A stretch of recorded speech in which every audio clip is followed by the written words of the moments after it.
Kia ora, no whānau, we are delaying the starting of racing today, day 4.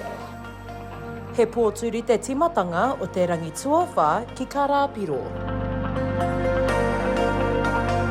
Heoi, e hara i te mea I whakaiti te mana o ēnei tuahine a Aria rawa ko Eva te Whetū.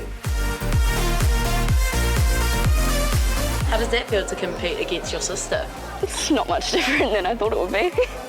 For trainings, it's definitely more encouraging because if one of us is ready, then we both have to be like, we both get hyped and then it's just more exciting and it's like a familiar face I'm racing with and like, yeah, it's fun.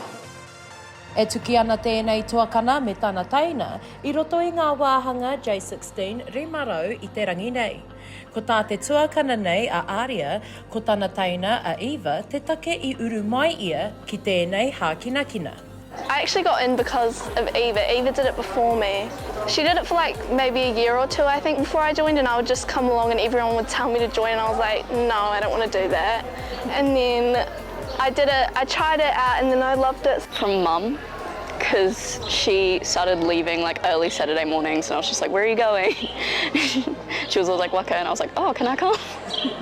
So we started going on Sundays. We now head to the J16 Women's. A lot of these girls, they did really well in their team events.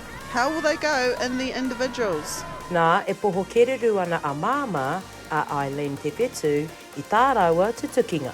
They have worked really hard to get here, pushed themselves outside their comfort zone and got on the water and given it their personal best. So I'm really proud of them.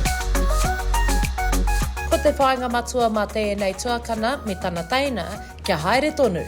It's really fun, and I like travelling around places for it. I want to compete again at Nats, and I just want to do better. I want to beat my time every time I do it. Ko heki te kohu inoa nei, a ko tutuki te tokorua I ngā wawata o te wā. Shakayla Andrews-Alapaki, Whetū News.